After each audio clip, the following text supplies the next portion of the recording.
Is the spread in Newton making you feel spread thin? Are you looking at your crypto trades and wondering if there's a hidden cost gnawing away at your potential profits? If so, you're not alone.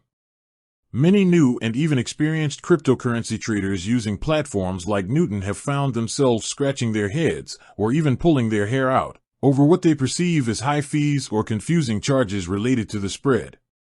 Today, we're diving deep into one of the most common points of frustration for Newton users, the spread fee, or rather, the impact of the spread. We'll demystify what the spread truly is, why it exists, and, most importantly, equip you with actionable strategies to minimize its effect on your hard-earned crypto. Before we jump into the nitty-gritty of avoiding spread-related complaints, let's first establish a clear understanding of what the spread actually is within the context of a cryptocurrency exchange like Newton.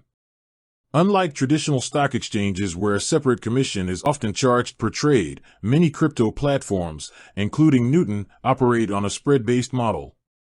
In essence, the spread is the difference between the highest price a buyer is willing to pay for an asset, the bid price, and the lowest price a seller is willing to accept, the ask price. It's the built-in cost for facilitating the immediate execution of your trade. Think of it as the exchange's way of making money, instead of charging explicit trading fees. Now, this can be a point of contention for many users because it's not always transparently displayed as a fee in the same way a withdrawal fee might be. You won't see a line item that says spread fee, $x.xx. Instead, you'll see it reflected in the difference between the price you buy at and the price you could immediately sell at. For example, if you're looking to buy Bitcoin on Newton, you'll be shown a buy price. If you were to immediately sell that same Bitcoin, you'd be shown a sell price that is slightly lower.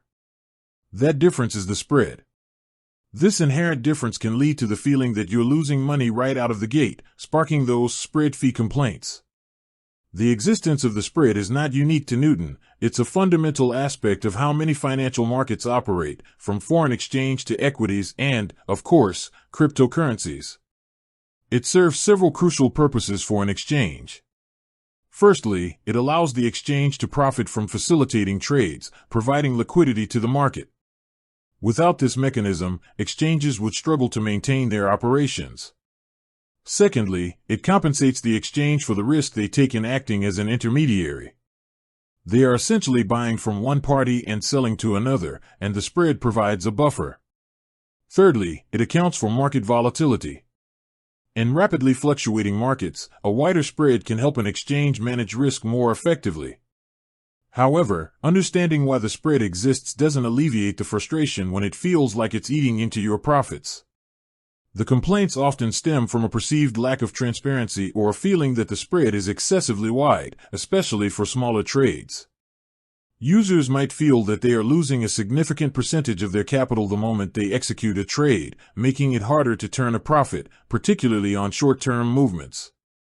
This is where the proactive strategies come into play, strategies to manage and mitigate the impact of the spread, turning those complaints into savvy trading decisions. So, how do we navigate this spread-laden landscape on Newton and avoid those frustrating moments?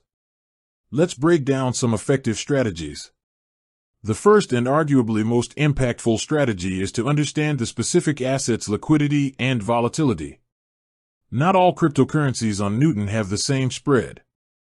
Highly liquid assets, like Bitcoin, BTC, and Ethereum, ETH, tend to have tighter spreads because there's a constant flow of buyers and sellers, making it easier for Newton to match trades without significant price discrepancies.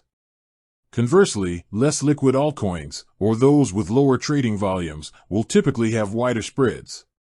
This is because there are fewer participants, increasing the risk for the exchange and leading to a larger difference between bid and ask prices.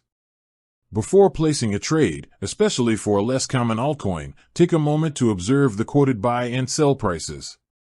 The wider the gap, the more the spread will cost you. This awareness can help you make informed decisions about which assets to trade and when. Building on that, consider the size of your trade. The impact of the spread is proportionally higher on smaller trades. If the spread on a particular asset is, for example, 0.5%, and you're buying $100 worth of crypto, you're effectively paying 50 cents. While seemingly small, this percentage can significantly eat into the potential gains of a small trade. On a larger trade, say $1,000, that same 0.5% spread amounts to $5. While the absolute dollar amount is higher, the percentage impact on your overall capital might feel less significant compared to a tiny profit margin on a micro trade. For this reason, if you're frequently making very small trades, the cumulative effect of the spread can be quite noticeable, leading to more complaints. Consolidating smaller trades into larger, less frequent ones, if your trading strategy allows for it, can help dilute the impact of the spread.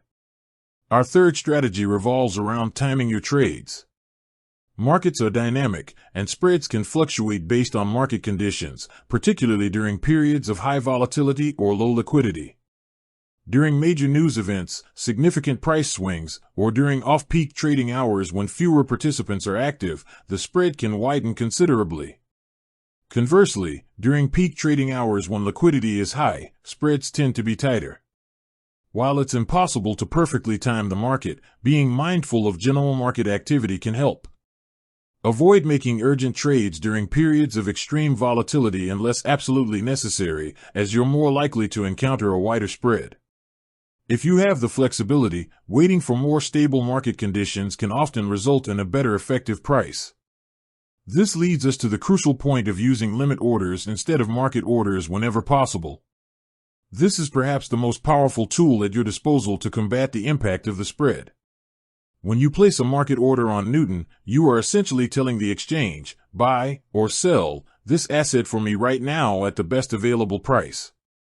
The exchange then executes your order immediately by taking the best available bid or ask price, which inherently includes the spread. This convenience comes at a cost. With that said, thanks for watching, and until next time.